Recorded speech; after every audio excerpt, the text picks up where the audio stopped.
72세의 어머니가 요양원에서 흔적도 없이 사라졌습니다. 원장은 입을 다물었고 간호사는 기억이 나지 않는다고 했죠. 그런데 딸이 확인한 CCTV엔 믿을 수 없는 한 사람이 찍혀 있었습니다. 다정하던 가족, 그 그림자 속에 감춰졌던 섬뜩한 진실. 그리고 사라진 어머니는 사실 모든 걸 지켜보고 있었습니다. 사연 시작 전 구독과 좋아요 버튼 눌러주시면 사연의 재미가 2배가 됩니다. 사연 이야기 시작합니다. 저는 김서연입니다. 올해 44살이고 프리랜서 작가로 살아가고 있어요. 글을 쓰는 일이 불안정하긴 하지만 그래도 자유롭게 시간을 쓸 수 있어서 어머니를 자주 찾아뵐 수 있다는 게 장점이죠. 어머니 이정숙은 올해 72살이세요. 젊은 시절 교사로 일하시면서 저와 오빠를 혼자 키우셨거든요. 아버지는 제가 초등학교 때 돌아가셨으니까. 어머니는 정말 대단한 분이세요. 기억력도 뛰어나시고 손재주도 좋으셔서 항상 메모하는 습관을 가지고 계시죠. 작은 수첩에 하루 있었던 일들을 빼먹지 않고 적어두시는 분이에요. 그런 어머니가 작년에 갑자기 요양원에 들어가겠다고 하셨을 때는 정말 놀랐어요. 건강도 나쁘지 않으시고 치매 기미도 전혀 없으셨는데요. 그냥 외롭다고 또래분들과 함께 지내고 싶다고 하시더라고요. 서연아, 엄마가 너희 짐이 되고 싶지 않아. 그렇게 말씀하시면서 미소를 지으시는 어머니를 어떻게 말릴 수 있었겠어요. 결국 집에서 차로 30분 거리에 있는 해피실버 요양원에 모시게 되었죠. 매주 일요일마다 찾아뵙는 게 제 일상이 되었어요. 어머니는 항상 깔끔하게 차려입고 계셨고 제가 가면 얼굴이 환해지시며 이런저런 이야기를 해주셨어요. 요양원 생활이 괜찮은 것 같았죠. 그런데 오빠 김진호가 문제였어요. 3년 전 사업 실패로 빚더미에 앉은 이후로 변했거든요. 예전엔 그래도 괜찮은 오빠였는데 돈 문제가 생기면서 어머니한테 자꾸 손을 벌리기 시작했어요. 어머니는 가족인데 당연하지라며 몇 번 도와주셨지만 저는 불안했어요. 오빠의 눈빛이 예전 같지 않았거든요. 엄마, 오빠가 자꾸 돈 이야기만 하면 안 돼요. 걱정 마, 서연아. 엄마가 바보가 아니야. 어머니는 그렇게 말씀하시면서도 수첩에 뭔가를 계속 적고 계셨어요. 뭘 적으시는지 물어봐도 그냥 일기야라고만 하시더라고요. 그리고 그 악몽 같은 전화가 왔어요. 어머님이 어디 계신지 혹시 아세요? 일요일 아침 9시 해피실버 요양원에서 온 전화였어요. 담당 간호사 박 씨의 목소리가 묘하게 떨리고 있었죠. 무슨 말씀이세요? 어머니가 어디 가신다고요? 어제 저녁 식사 후에 안 보이신다고요. 혹시 미리 말씀 안 해주신 게 있나 해서요. 말이 안 됐어요. 어머니는 어디 가실 때 항상 미리 말씀해 주시는 분이거든요. 특히 요양원에 계시면서 외출할 때는 반드시 저한테 연락을 주셨어요. 급하게 요양원으로 달려갔죠. 박 씨는 입구에서 저를 기다리고 있었는데 표정이 영 어색했어요. 어머니가 언제부터 안 보이셨다고요? 어제 저녁 6시 식사 후에요. 보통 때처럼 방에 계시다가 사라지셨어요. CCTV는 확인해 보셨어요? 그게 어제 밤에 시스템 점검이 있어서 일부가 안 나와요. 이상했어요. 너무 자기적이었거든요. 저는 원장을 찾아갔어요. 원장님, 저희 어머니 CCTV 영상을 꼭 확인해 보고 싶어요. 아, 그게 말이죠. 시스템에 문제가 생겨서. 그럼 경찰에 신고하겠어요. 실종 신고를. 원장의 얼굴이 순간 굳어졌어요. 그러더니 잠깐만 기다리라고 하면서 어디론가 전화를 걸었죠. 10분 후 CCTV 화면 앞에 앉아 있었어요. 화질이 선명하지 않았지만 어머니가 어제 저녁 7시경 현관을 통해 나가시는 모습이 보였어요. 그런데 혼자가 아니었어요. 누군가와 함께 나가고 계셨죠. 이 남자분은 누구세요? 잘 모르겠어요. 면회객인 것 같은데. 남자의 뒷모습만 보였어요. 키가 크고 검은 점퍼를 입고 있었죠. 어머니를 부축하는 것 같기도 하고 억지로 끌고 가는 것 같기도 했어요. 이 뒤 영상은 없어요. 그게 바로 시스템이 끊긴 부분이에요. 하지만 저는 포기하지 않았어요. 계속 요구하니까 결국 더 보여주더라고요. 그리고 그 순간 제 심장이 멎는 줄 알았어요. 남자가 고개를 돌리는 순간이 포착되어 있었거든요. 옆 얼굴이 선명하게 보였어요. 김진호. 제 친오빠였어요. 오빠. 집에 도착하자마자 오빠한테 전화를 걸었어요. 한참 후에야 받더라고요. 왜? 어머니 어디 계신지 알아? 응. 요양원에 안 계셔? 모르는 척 하지 마. CCTV에 다 나왔어. 전화기 너머로 오빠가 숨을 크게 들이쉬는 소리가 들렸어요. 지금 어디야? 만나자. 1시간 후 동네 카페에서 오빠를 마주했어요. 얼굴이 많이 상해 있었어요. 살도 빠지고 눈가에 다크서클이 짙게 깔려 있었죠. 어머니 어디 계신지 말해봐. 엄마가 나가고 싶어 하셨어.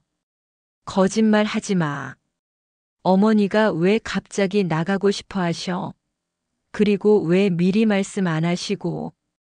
그게 복잡해.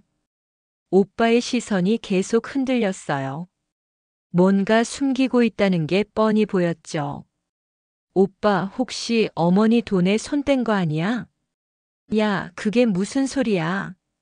하지만 오빠의 반응이 너무 격했어요. 뭔가 찔린다는 증거였죠.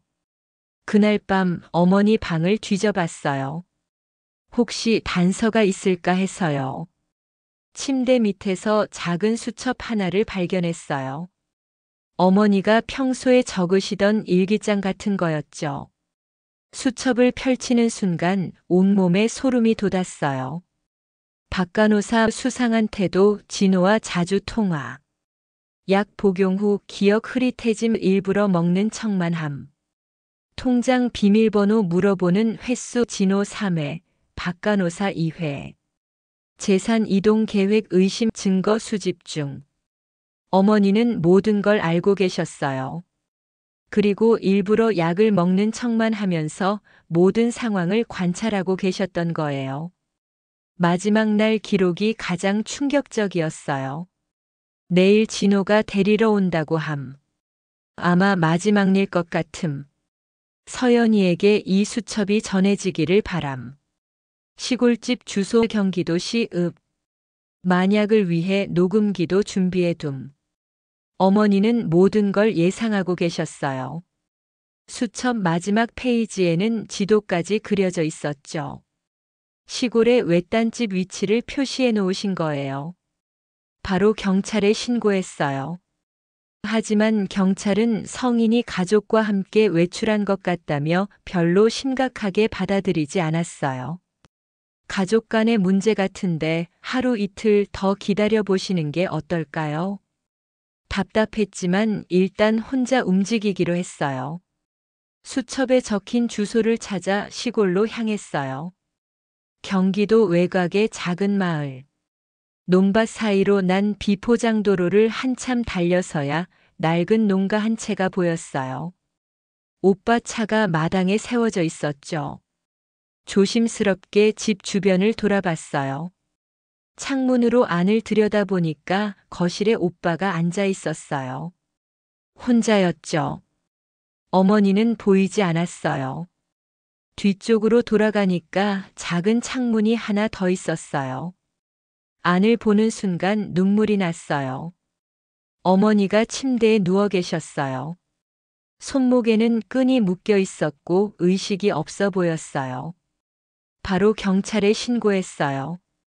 이번엔 상황이 구체적이니까 즉시 출동해 주겠다고 하더라고요. 하지만 저는 기다릴 수 없었어요. 혹시 오빠가 어머니한테 해를 가할지도 모르잖아요. 뒷문으로 들어갔어요. 다행히 잠겨 있지 않았죠. 오빠는 거실에서 술을 마시고 있었어요. 취해 있는 것 같았어요. 어머니가 계신 방으로 살금살금 들어갔어요. 어머니, 조그만 목소리로 불렀어요. 어머니가 눈을 뜨셨어요. 의외로 정신이 또렷해 보였어요. 서연아, 늦었구나. 어머니, 괜찮으세요? 지금 경찰이 오고 있어요. 다 계획대로야. 걱정하지 마. 어머니는 베개 밑에서 작은 녹음기를 꺼내셨어요. 다 녹음되어 있어. 진호와 박간호사 그리고 요양원 원장까지. 보험 사기 조직이었어. 나 같은 노인들을 이용해서 재산을 빼돌리는 거였지. 그 순간 문이 벌컥 열렸어요. 오빠가 들어왔죠. 서연아, 넌 어떻게 여기를? 오빠, 이제 그만해. 경찰이 곧 와. 야, 이건 어쩔 수 없었어. 내가 망했잖아. 오빠의 얼굴이 완전히 변해 있었어요. 예전에 보던 그 온화한 오빠가 아니었죠. 절망에 빠진 동물 같았어요. 경찰이 도착했을 때 모든 증거가 나왔어요. 어머니가 준비해 놓으신 녹음기에는 끔찍한 대화들이 담겨 있었어요. 오빠와 간호사 박 씨, 그리고 요양원 원장이 어머니의 재산을 빼돌리기 위해 치밀하게 계획을 세운 내용들이었죠.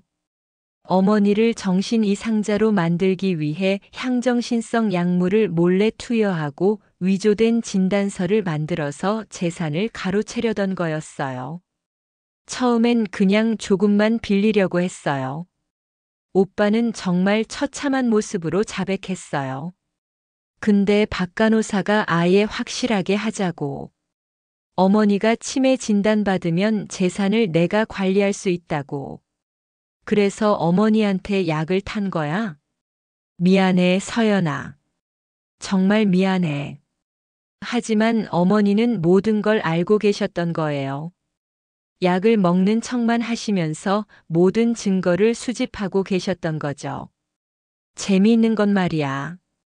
어머니가 경찰 조사에서 말씀하셨어요.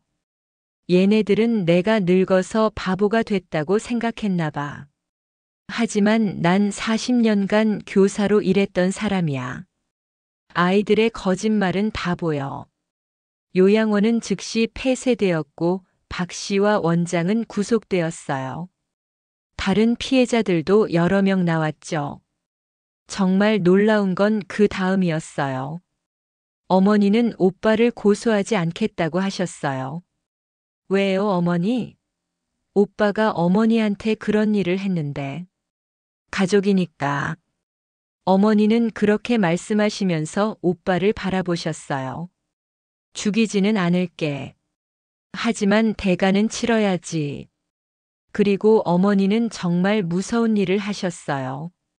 오빠를 위해 준비되어 있던 위조 정신병 진단서를 오빠 명의로 다시 제출하신 거예요. 모든 서류는 이미 완성되어 있었으니까 이름만 바꾸면 되는 일이었죠. 진호야, 너도 이제 나처럼 보호시설에서 지내보렴. 그래야 정신을 차릴 거야. 오빠는 6개월간 정신병원에 입원하게 되었어요. 강제 입원이었죠. 어머니가 법적 보호자가 되어서 결정하신 거였어요. 어머니, 이게 너무 가혹한 거 아니에요? 서연아, 가족이기 때문에 더 엄하게 해야 하는 거야. 남이라면 그냥 감옥에 보내면 되지만 가족은 치료해줘야 하거든. 오빠가 입원하고 난 후 어머니는 요양원을 나오셔서 저와 함께 살기로 하셨어요. 제가 혼자 살던 투룸 아파트가 좀 좁긴 했지만 둘이 지내기엔 충분했어요. 서연아, 엄마가 너무 순진했나? 어느 날 저녁 어머니가 갑자기 물어보셨어요. 무슨 말씀이세요? 진호를 믿었던 건 말이야. 아무리 돈이 급해도 어머니한테 그럴 줄은 몰랐어. 어머니의 목소리에 슬픔이 묻어 있었어요. 아무리 계획적으로 대처하셨다고 해도 친아들에게 배신당한 상처는 쉽게 아물지 않겠죠. 어머니, 그래도 오빠가 정신 차리고 나올 거예요. 그랬으면 좋겠다. 하지만 어머니는 뭔가 더 걱정스러운 표정을 지으셨어요.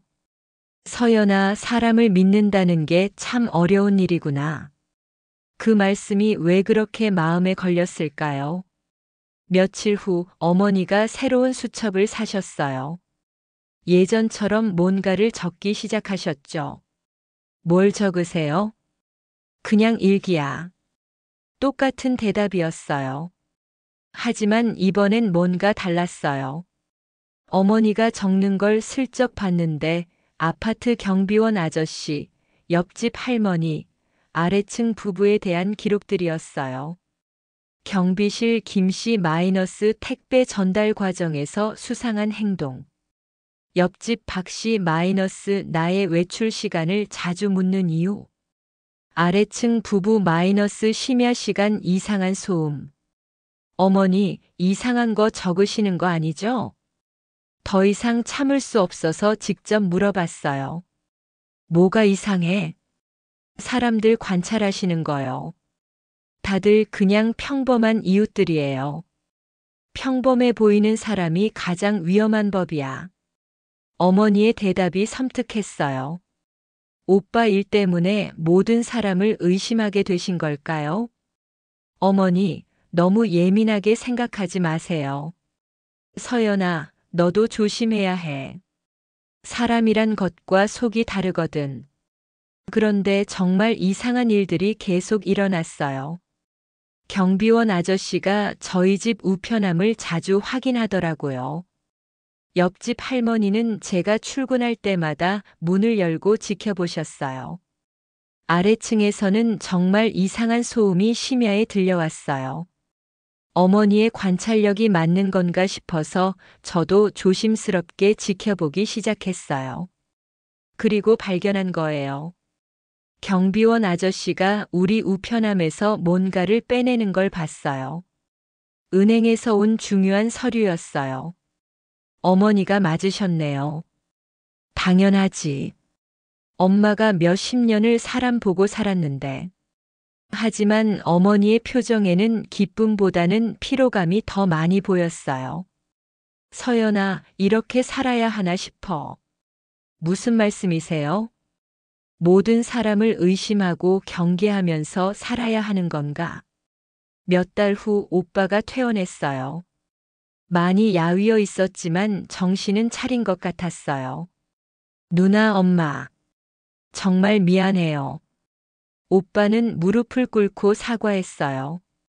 어머니는 묵묵히 지켜보시더니 고개를 끄덕이셨어요. 이제부터는 새롭게 살아보자. 하지만 예전 같지는 않았어요. 가족이라는 이름으로 서로 속이고 속았던 일의 후유증은 쉽게 사라지지 않더라고요. 오빠는 작은 일자리를 구해서 성실하게 살려고 노력했어요. 하지만 어머니는 여전히 수첩을 놓지 않으셨어요. 언제까지 그렇게 사실 거예요? 사람은 또 변해. 특히 돈 앞에서는. 어머니의 말씀이 맞았어요. 몇 주 후 오빠가 또 다른 사업 이야기를 꺼냈거든요.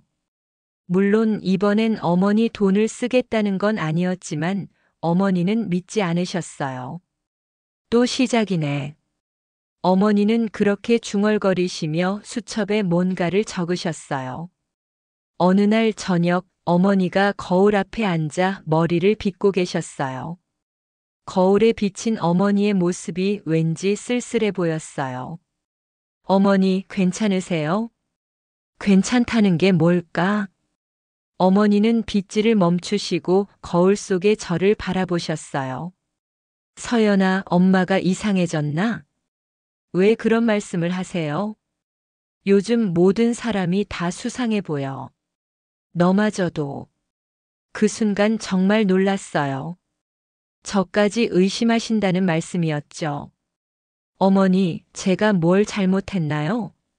아니야, 내 잘못이 아니야. 엄마가 병든 것 같아. 어머니는 다시 빗질을 하기 시작하셨어요. 거울 속에서 저희의 시선이 마주쳤어요. 믿는다는 게 이렇게 어려운 일인지 몰랐어. 그때 어머니의 손에 들린 수첩이 보였어요. 새 페이지가 펼쳐져 있었는데 맨 위에 이렇게 적혀 있었어요. 다음에 믿을 사람은 누구일까? 그 아래로는 제 이름이 적혀 있었어요. 그리고 물음표 몇 개. 어머니, 서연아, 엄마를 이해해줘. 한 번 믿음이 깨지면 다시 믿기가 이렇게 어려운 줄 몰랐어. 어머니는 미소를 지으셨지만 그 미소 뒤에 깊은 슬픔이 숨어 있었어요. 카메라가 뒤로 물러나는 것처럼 저는 문 밖으로 나와서 어머니를 바라봤어요. 거울 앞에 앉아 새로운 관찰 기록을 쓰고 계시는 어머니의 모습이 너무나 외로워 보였어요. 그리고 깨달았어요. 어머니는 이제 영원히 혼자가 되신 거라는 걸.